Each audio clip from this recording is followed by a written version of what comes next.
My friends, welcome back to another edition of Movie vs. Book. What's the difference? Sponsored by Unpopular Opinion. And today, I'm really excited to say, for our second edition, we're taking a look at the first entry into a series that is beyond beloved and is so iconic and is one of my personal favorites. Harry Potter and the Philosopher's Stone, or Sorcerer's Stone, depending on where you come from. Now, I'm American, and I always grew up calling it the Sorcerer's Stone, so if I call it that by accident, sorry. So, anyway, let's jump right into it. So Harry Potter and the Philosopher's Stone, written by JK Rowling, is one of the highest-selling books of all time. It sold 120 million copies worldwide, and the series in its entirety sold over 500 million copies and was translated into over 80 languages. The first book was adapted into a major motion picture, starring Daniel Radcliffe in the titular role and directed by the highly successful filmmaker Chris Columbus. The film went on to gross over $1 billion at the box office, and still to date is one of the highest grossing movies ever. Not just that, but this franchise is responsible for not only making my childhood as great as it was, but to many people across the planet. So, without any further ado, let's jump right into the video. This is Harry Potter and the Philosopher's Stone, movie versus book. What's the difference?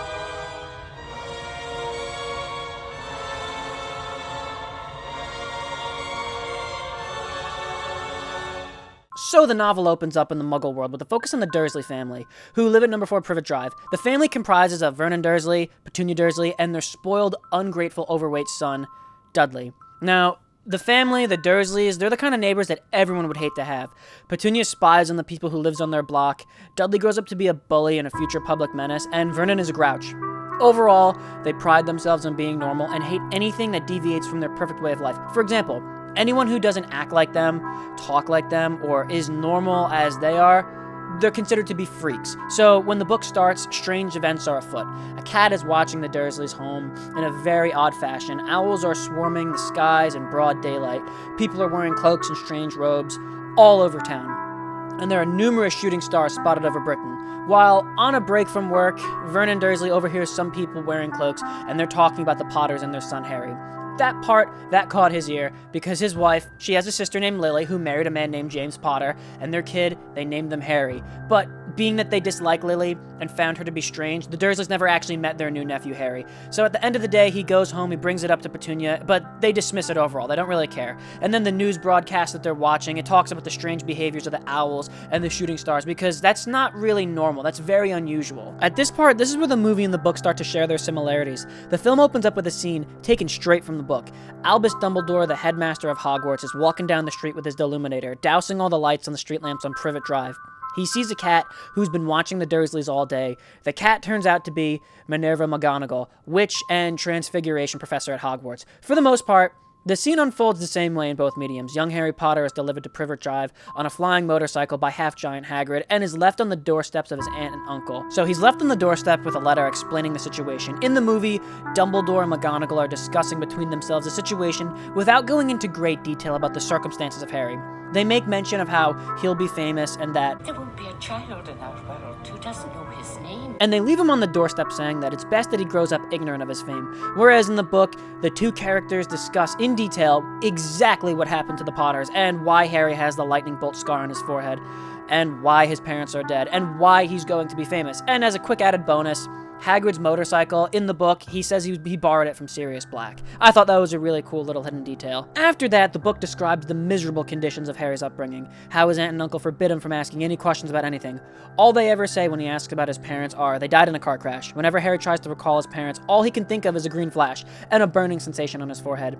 His aunt and his uncle favor Dudley and spoil him to no end, and they underfeed Harry and encourage their son to bully him. Harry wears secondhand clothes that don't properly fit him because his cousin is so overweight, and his glasses are held together by tape because Dudley punches Harry a lot, and it breaks his glasses sometimes. So the Dursleys make Harry sleep in the cupboard under the stairs, and they abuse and punish Harry whenever something unexplainable happens involving him, such as when his hair grows back mysteriously the day after his aunt gave him a horrible haircut, or when he mysteriously ended up on the school roof when Dudley and his gang tried to attack him, all of which baffled Harry as to why they happened. The movie skips over those details and starts right on Dudley's birthday, where his parents are going to take him to the zoo.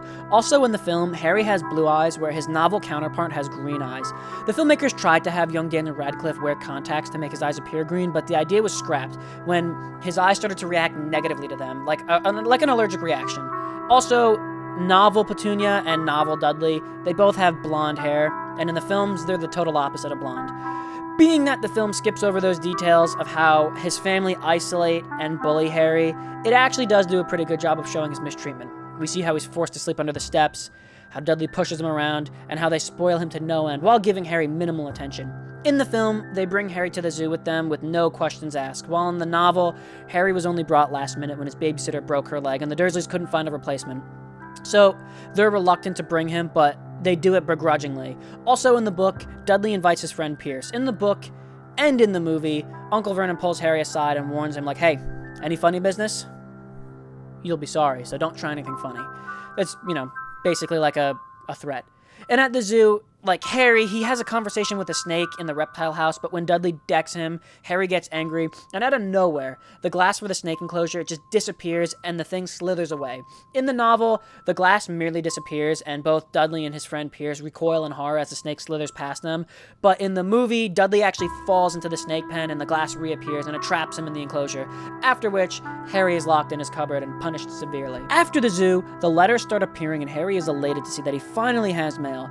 The Dursleys are livid and they confiscate the letters before our favorite wizard has a chance to read them. In the book, the Dursleys give Harry Dudley's second bedroom in an attempt to confuse the letters, but that wasn't shown in the films until the second movie, Chamber of Secrets. The book details how after numerous letters arriving, Vernon relocates the family, driving far away and staying at a hotel to throw off the letters, which ultimately fails. In a last-ditch attempt to get away from the letters, Vernon moves them all to a crappy house on a rocky island.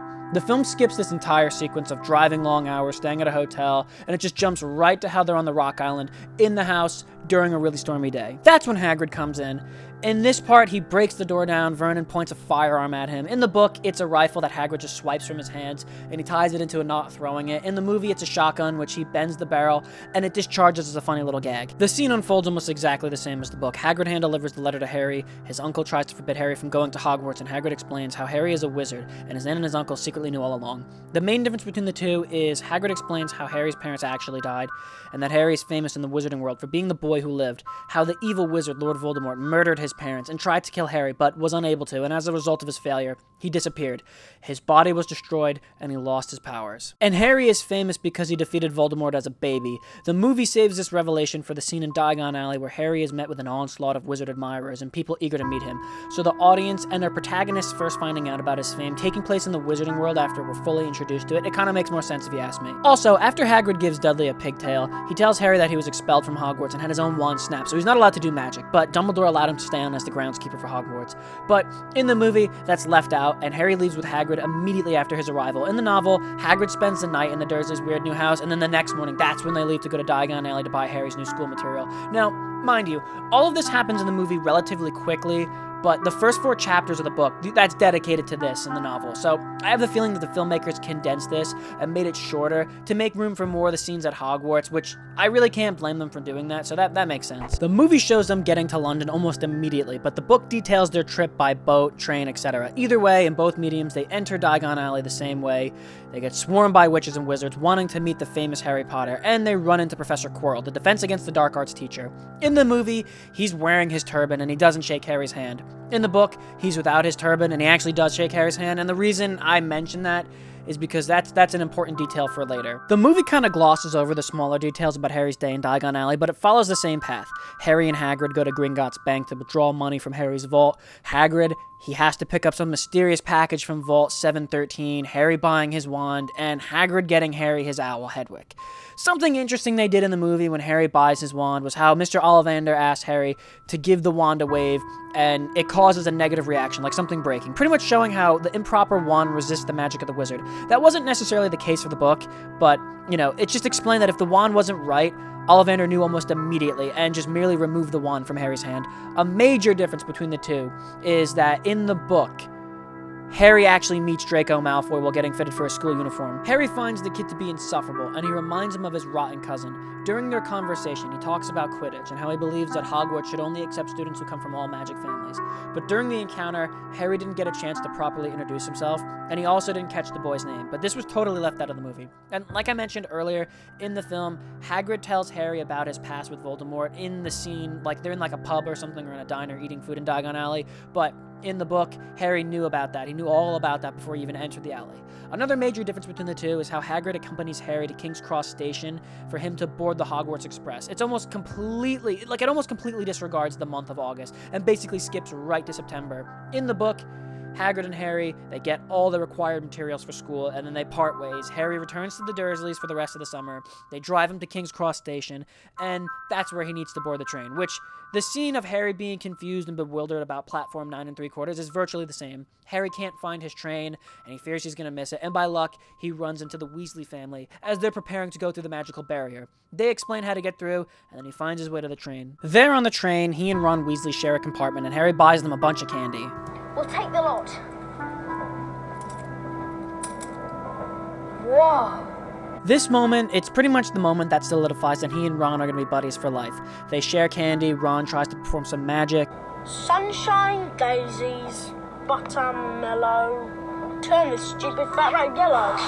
In the book, Ron mentions in passing that the wand he owns right now was once his brother Charlie's. This is also where they meet Hermione Granger. She's a bossy little know-it-all, and in the book, she's accompanied by Neville Longbottom, looking for his pet toad. Now, in the book, Hermione is described as having really big front teeth, almost buck-toothed. However, in the movie, she's got average teeth.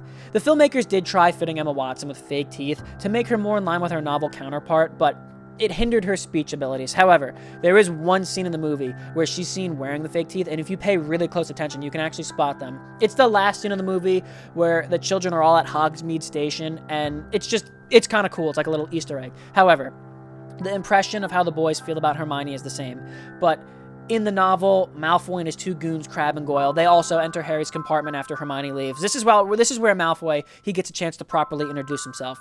Harry remembers him from the robe shop and takes an immediate disliking to him and his bodyguard friends. In fact, the way Malfoy rudely insults Ron and offers to be a friend to Harry, the dialogue is almost completely the same in both mediums. You'll soon find out that some wizarding families are better than others, Potter. You don't want to go making friends with the wrong sort. I can help you there. However, when Harry rejects this offer, Malfoy gets so offended that he, Crabbe, and Goyle try to fight Ron and Harry before fisticuffs can erupt. Ron's pet rat Scabbards bites Goyle in the finger really hard, which scares the three off.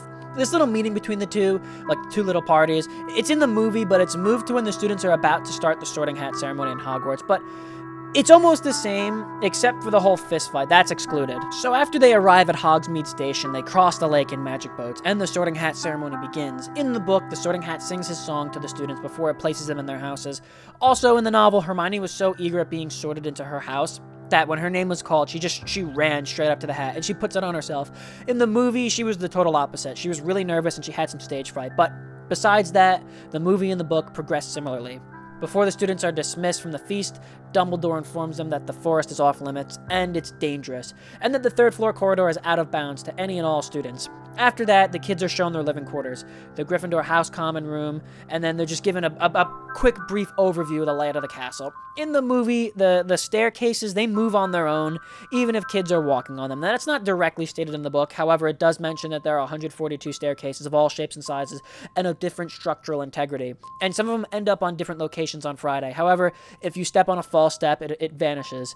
That plays into a little difference later in the film, but in the movies, the staircase are shown to move around while the students are walking on it. The books, not the case. Also, it's at this point where the characters are introduced to Peeves the Poltergeist. He's a very mischievous spirit who likes to play around and is basically a troublemaker. The only character who can control him is the Bloody Baron. He's the ghost for the Slytherin house. Now, the movie completely excludes the character of Peeves in all of the films. He's never mentioned once in any of the movies, whereas in the books, he's featured numerous times throughout the story. Either way, after that, both mediums show how Harry starts his schooling. In the novel, Professor Quirrell claims that he wears his purple turban because it was a gift from an African prince after he warded off a zombie, which not many people believe. The movie and the book, they both show how Harry has his first flying lesson and how he makes the Gryffindor Quidditch team because he proves he's a natural at flying and demonstrates his reflexes by catching Neville's Remembrall when Malfoy throws it. That's when he becomes the team seeker. And that was the same for both stories, except Neville's epic fall from the broom. That was a little more exaggerated in the movie. Either way, after this, the movie takes a complete turn away from the source material when introducing the three-headed dog in the Forbidden Corridor. In the novel, Chapter 9, Midnight Duel, Malfoy challenges Harry to a duel at midnight in the trophy room, and that room's always unlocked, so Harry accepts and he and Ron set out to fight Malfoy, and they sneak out of the common room late at night.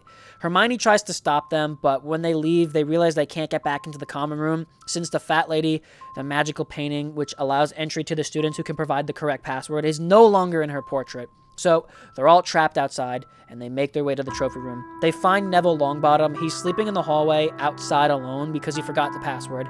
He joins with them, and the gang finally gets to the trophy room, and it's empty. Then the caretaker, Mr. Filch, he's closing in on them, and he knows that the kids are in the trophy room. They all suspect that Malfoy tricked them into going to the trophy room, and then tips off Filch so they can get him in trouble.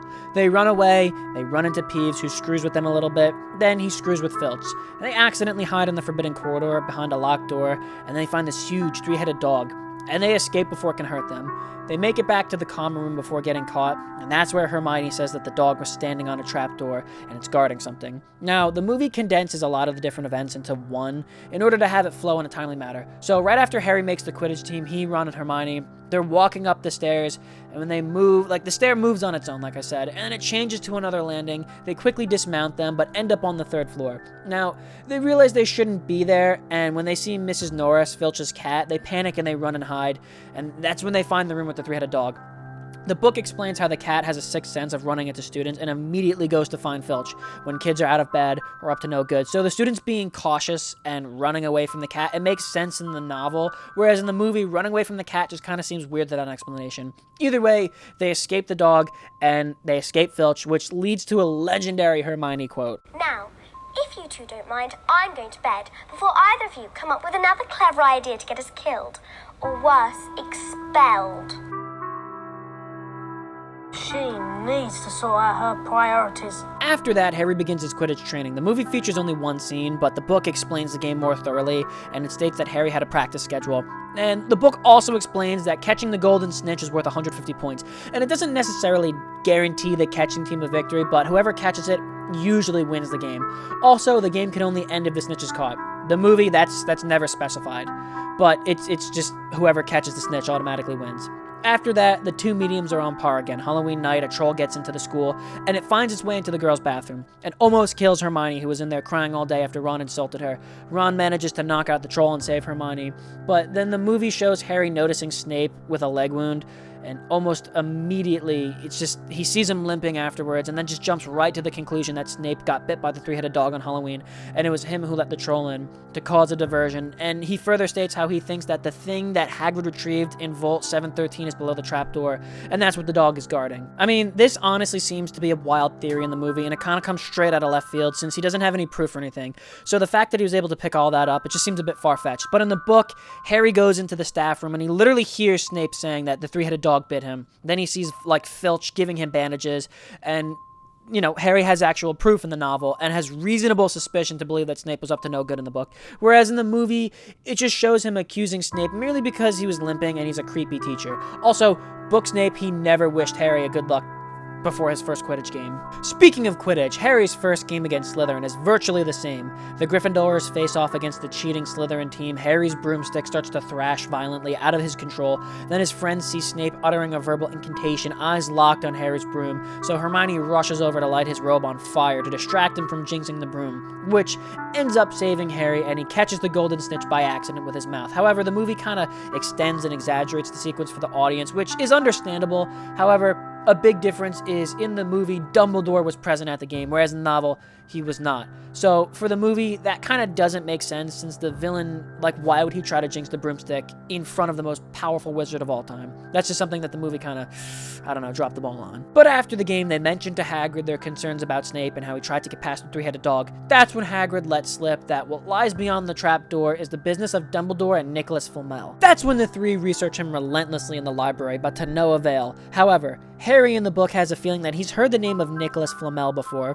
That's when Christmas rolls around, and then we get introduced to Wizard's Chest. The movie just shows you how the pieces move and fight each other, but the book explains that the chess pieces can actually talk, and they give advice to the human player, and they sometimes disagree with them. Movie Harry only gets one present, and it's his invisibility cloak, which he uses to great effect throughout the series. In the book, he actually gets a present from his aunt and his uncle. It's a 50-pence piece, which he gives to his buddy Ron Weasley. He gets some other presents, like a handmade flute from Hagrid, but he gets his invisibility cloak from an anonymous sender, which is later revealed to be Dumbledore. The movie doesn't specify that. Either way, both movie and book Harry sneaks out to the library at night to go to the restricted section to look for information on Nicholas Flamel. He opens a book and it screams, and that alerts Filch to his presence, so he runs away under the invisibility cloak. Now, major difference is how, in the movie, our favorite wizard bumps into Snape and Quirrell arguing. And Snape is threatening Quirrell. That's when Filch comes around the corner, and then he tells the two that a student's out of bed, and that causes Harry to run into a room containing the Mirror of Erised. Book Harry, he runs out of the library, and he does see Filch, and he's talking to Snape, but he just tells him that a student's out of bed, and that's when Harry runs into the room with the mirror. Now, Book Harry, when he looks into the mirror, he not only sees his parents, but he sees his ancestors and, like, a bunch of other family members, like a long line of Potters consisting of, like, grandfathers and whatnot. Movie Harry, he only sees his mom and his dad. In both stories, he takes Ron to look into the mirror, but Ron sees himself as Quidditch captain and a model student who finally has recognition that isn't outshined or overshadowed by his brothers. Then Dumbledore reveals himself one night and tells him that the mirror shows a person their deepest and darkest desires, but he tells Harry it's dangerous because sometimes people waste their lives looking into it, and for that reason he asks Harry to not go looking for it when he relocates it. After that, when the Christmas holidays end and the three don't figure out who Nicholas Flamel is, Harry in the novel discovers him on a chocolate frog trading card. He remembers reading his name when he opened a box, and he saw it on Dumbledore's card. That's when Hermione pulls out a big book, and they read how he's the only known maker of the Philosopher's Stone, and that's a magical material that, in alchemy, it can turn any metal into solid gold, and it can create the elixir of life, which makes the drinker immortal. In the movie, they totally skip this, and they have Hermione just find him in a book in a really sort of lazy way, and that's when the audience first learns about the alchemist. A big part of the novel that was omitted from the movie was the second Quidditch match that Harry played against Hufflepuff, and this time Severus Snape is the referee. All the Gryffindors are worried because we all know that Snape's a biased guy, and he has a passion for picking on Gryffindors, so naturally they believe that Snape is going to just sandbag the game. And during the match, Ron gets into a fist fight with Malfoy, and then even Neville gets into a fight with Crabbe and Goyle. And during the game, Harry catches the snitch in a record-breaking time. He wins the match before Snape has a chance to just ruin the game for them.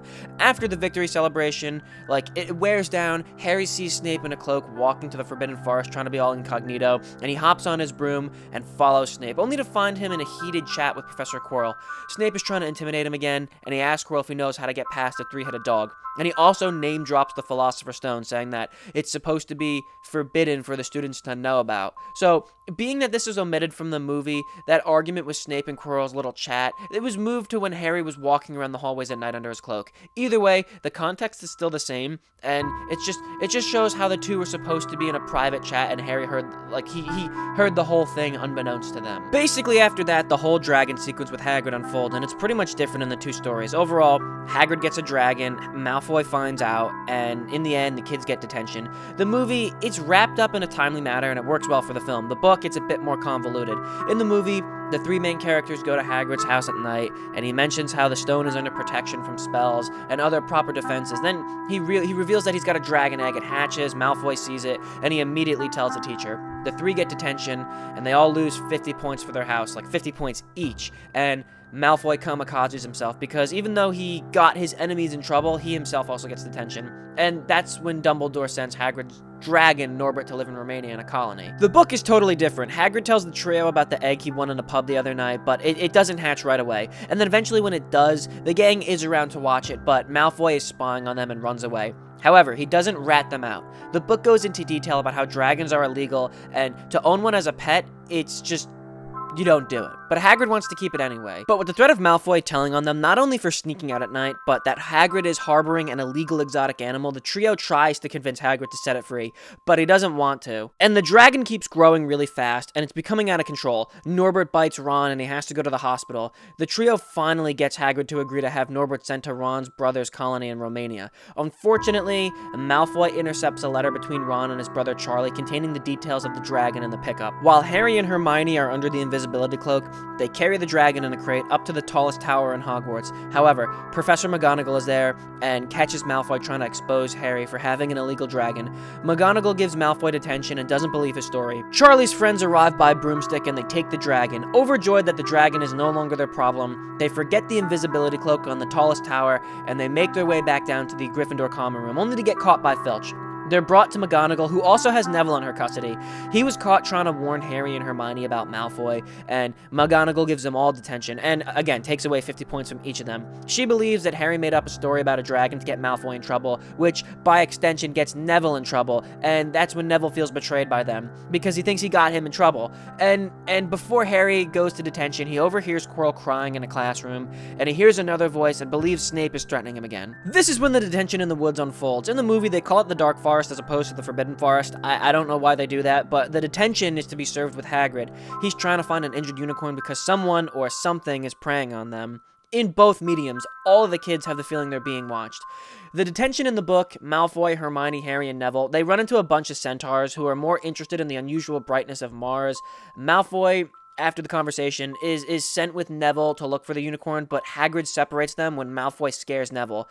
Harry and Malfoy in the book and in the movie, they do find the unicorn, and they see this really menacing hooded figure drinking the unicorn's blood, and it tries to attack Harry, and then he's then saved by a centaur who scares off the figure. In the book, the centaur gives Harry a ride back to his friends, but in the movie, Hagrid and the gang come to Harry's aid after Malfoy fleeing the scene. This is when Harry gets the idea that the cloaked figure that attacked him in the woods was Voldemort, and he wants to get the stone to get his powers back. So he decides that he needs to get to the stone first and go down the trapdoor. They sneak out under the invisibility cloak again, but in the book, Harry gets it back when someone delivers it in a package again, anonymously. And also, when they try to get to the Forbidden Corridor, they run into Peeves, and Harry pretends to be the Bloody Baron to scare him away. When they finally get to Fluffy the dog in the movie, he's already asleep because a harp is playing magically, and they use the opportunity to jump down the trapdoor before it wakes up. In the book, Harry uses the handmade flute Hagrid gave him for Christmas, and he plays a song which causes the dog to sleep. So when they jump down into the darkness below, they land on Devil's Snare. In the movie, it's kind of like quicksand, like the more you struggle, the worse it gets, and the more trouble you make for yourself. Hermione reassures them that if you don't struggle, it will let go of you. So she and Harry relax, and it spits them out, but Ron, he panics, and Hermione has to save him when she remembers that Devil's Snare hates sunlight. Devil's Snare hates sunlight. Luma Solem. In the book, that's not the case. The Devil's Snare is very aggressive regardless. Harry and Ron don't realize it, but it latches itself onto them, and it tangles itself all over them like ropes. Hermione, she manages to break free of it, and she sets it on fire to kill it. That's what saves them. Lucky Hermione pays attention in herbology. In the next obstacle, there are flying keys and a locked door. Only one key opens it, and the only way to get to the key is to fly on a broomstick and snatch it. In the book, all three of the kids get on a broom, and they catch the key together. In the movie, it's only Harry, and I think they excluded Ron and Hermione from helping because I'm pretty sure they wanted each obstacle to be unique to one of the characters' skills. So, being that Hermione beat the evil plants alone, they probably wanted Harry to fly and catch the key alone. Also, in the movie, the moment Harry touches his broomstick, the other keys try to attack him. That never happened in the book. The chess game was almost exactly the same in both stories. A huge board of magical pieces that shows no mercy and kills each other. Ron, being the champion of Wizard's Chess, was like a general. However, in the movie, they had him sitting on one of the Night Stallions, much like that famous painting of Napoleon Bonaparte. Also in the book, when Ron sacrifices himself, the chess piece actually hits him. In the movie, he doesn't get a direct hit from the queen, but he does get injured when it destroys his horse. This is when things differ in the movie and the book. In the movie, Hermione stays with Ron after they win the chess game, and Harry goes on alone voluntarily. In the book, they leave Ron, and they go on to the next obstacle, which is a room with a troll in it, but someone already got past it because the troll was unconscious. The last obstacle was a riddle set up by Professor Snape. When they walk into the room, their entrance is blocked by purple fire, and the exit is blocked by black fire.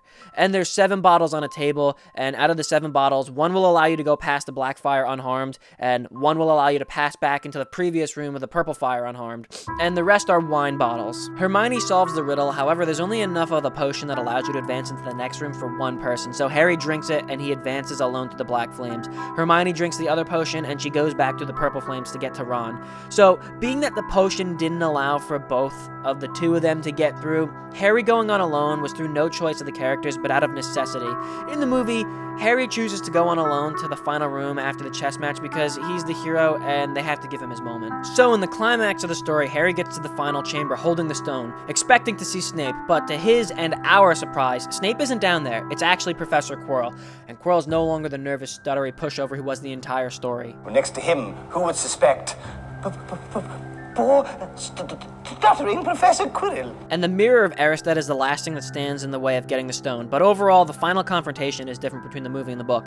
In the book, Quirrell snaps his fingers and Harry is magically tied up with ropes. This is when Quirrell tries to figure out how to get the stone from the mirror. Harry tries to distract him by asking him a bunch of questions. Quirrell reveals that it was Snape trying to protect Harry the entire school year, and it was Quirrell who was the one who was drinking the broomstick in Harry's first Quidditch map, and Snape was uttering a counter curse, and when Harry was playing against Hufflepuff, Snape only volunteered to be the referee to keep Harry under closer protection, and it was him on Halloween that put the troll in the dungeon as a distraction so he can get to the 3rd floor, and Quirrell contemplated breaking the mirror while he was talking to Harry during this whole time, thinking that the stone would fall out of it. In the movie, Quirrell explains everything to Harry, much like how a Bond villain would explain his evil plan for the audience to understand while Harry just stands there, which, that's not really a bad thing, to be honest, but that's just how it is. Anyway, in both mediums, Quirrell doesn't know how to use the mirror when an eerie voice tells him to use the boy. He unties Harry in the book, but in both stories, he forces Harry to look into the mirror.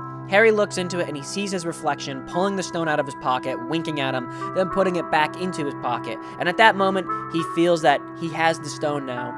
Harry lies about what he saw in the mirror, and that's when the cold voice returns saying that he's lying. Quirrell then takes off his turban, and he reveals that another face is in the back of his head. However, it's not just any face, it's Lord Voldemort himself, and it's described as being chalk white with red eyes and slits for nostrils like a snake. In the movie, it's just a gray face that looked a little bit beat up, and I can't really tell if the eyes are red or not, so if they are, then good for the movie. If not, then oh well.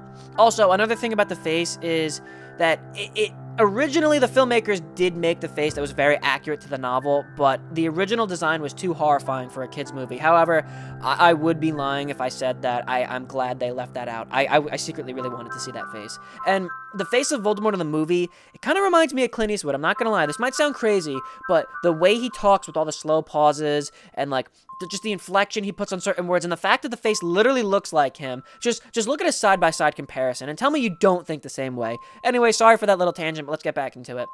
So in the novel, Quirrell does an about-face, so Voldemort can talk to Harry face-to-face. In the film, Harry never directly looks at Voldemort because they talk through the mirror, and Quirrell never turns around, and Harry tries to run away, but Quirrell, he blocks all the exits with fire. Also, in the book, Voldemort claims that Harry's parents died begging for mercy, which Harry knows that's a lie. Movie Voldemort, he invites Harry to join him and turn to the dark side. Harry screams never, and Voldemort then says that if Harry hands over the stone that he can bring his parents back. Now, in the movie, it kind of looks like Harry contemplates this because he takes the stone out of his pocket, and all the while, he sees his parents' reflection in the mirror. And when Voldemort demands the stone one last time, Harry's parents disappear from the mirror, and Harry knows that Voldemort's lying. That's when he orders Quirrell to kill him. In the book, Voldemort doesn't negotiate as much. He just asks for the stone, and when Harry refuses, he almost immediately tells Quirrell to kill him. Quirrell tries to seize Harry as he runs. He grabs him on his wrist, and when they make contact, Harry feels serious pain from his scar. It feels like his head's gonna split. However, much to Harry's surprise, Quirrell actually lets go of him, and it gives immediate relief to Harry's scar pain. He turns to see Quirrell's hands, and they're burning and blistering. Then, Quirrell tries to strangle Harry, but his hands start to burn again, and they sizzle at any skin-to-skin contact with Harry. So, he lets go and he tries to kill him with a curse, but out of pure instinct and reflex, Harry reaches up and grabs Quirrell on the face, which that hurts him really, really badly. Then Harry grabs a hold of Quirrell's arm and tries to hang on for dear life. However, his scar is starting to hurt again really badly, and eventually he goes temporarily blind, and then he starts to hear voices and loses consciousness. And I want to share this right now, that of all the changes the movies made to the books in the entire franchise, this one right here bothers me the most. In fact, this is probably the only thing that I actually hate, the only change that I actually hate. The movie fight wasn't the same. In fact, it makes a lot of inconsistencies and, dare I say, plot holes. Here it is. Harry is attacked by the ball guy with two faces, and Quirrell decks him. Harry drops the stone, and Quirrell starts to just open palm strangle him. Harry's desperate, he's reaching for the stone, and it's basically like, oh, I'm done for. And then he kind of just grabs Quirrell's wrist. Quirrell lets go, and he backs off, and then his hand crumbles. And then Harry charges at him and palms him on the face, and Quirrell collapses and totally crumbles. That's when Voldemort's soul passes through Harry, knocks him out, and flees. So Harry watches Quirrell die right in front of him, which that kind of screws with the Thestral concept. The Thestrals are magical animals that can only be seen by those who've already seen death, and Harry only begins to see them in his 5th year when he watches a classmate of his die. And this movie kind of screws with that, but you can't really blame them because the 5th book wasn't written yet, so that is forgivable. However, what I hate is that the movie either unintentionally or inadvertently downplays the effectiveness of Harry's mother's protection of him. Lily Potter died to protect Harry, and that sacrifice is what gave him protection from Voldemort for life, meaning Voldemort can't touch or hurt Harry himself. So when Voldemort's soul possesses Quirrell and they share a body, that protection from Voldemort extends to Quirrell, since he's now a vessel for Voldemort. That's why Quirrell couldn't touch Harry or hold him without experiencing extreme pain. That's why Quirrell couldn't touch him, but the movie doesn't portray that. The defensive magic Harry got from his mom was only granted to his hands, and that to me was really stupid and downplays and kind of ruins the whole point. I mean, the fight was good, but I just didn't like that change. Either way, at the end of their confrontation, Harry wakes up in the infirmary to see Dumbledore, and as he's at Harry's bedside, Book Dumbledore explains how Voldemort's soul abandoned Quirrell and left him to die. In the book and film, Dumbledore explains how it was the love and sacrifice of his mother that saved him from Voldemort and Quirrell. Now, in the movie, Harry is discharged from the hospital almost immediately, and he goes to the Great Hall for the end of the year feast. However, in the book, Ron, Hermione, and Hagrid visit Harry while he's in the hospital. Hagrid gives Harry a magical photo album with a bunch of pictures of his parents, and after that, Harry has to convince Madame Pomfrey to let him go to the end of the year feast. Both in the book and the movie, Slytherin is in the lead and they're about to win the House Cup because they have the most points, but Dumbledore awards some last-minute points to Ron, Hermione, and Harry for their bravery, selflessness, and for being quick-witted in the face of danger while trying to get to the stone. Then he awards 10 points to Neville Longbottom for standing up to the trio, and that puts Gryffindor in the lead, and they win the House Cup. There's a huge celebration, and Harry has one of the best nights of his life. The movie ends with Hagrid and Harry saying goodbye at the train station, and that's when Hagrid gives Harry the magical photo album. They hug and they say their goodbyes, and that's when the credits roll. In the novel, they do say their goodbyes to Hagrid, but they board the Hogwarts Express and they make their way back to platform 9 3/4. There they see Mrs. Weasley with her daughter Ginny to pick up her sons, and Harry says his goodbyes to Ron and Hermione, and then we see the Dursleys there to pick up Harry, and Harry laughs and says his family doesn't know that he's not allowed to use magic outside of school, and he's gonna have fun tormenting his cousin. And that's when it ends, with a nice, happy, uplifting ending. Well, guys, that about wraps it up. I hope you enjoyed this video, and I hope you took something away from it. Guys, I realized that I didn't get everything in the book, but I chose to focus on the more important details, not the minor nitpicks. However, if you were disappointed about something I left out, or I missed something you were excited to see, please let me know by commenting below. Also, guys, like this video and subscribe, and I'll see you on the next, well, sort of, unpopular opinion.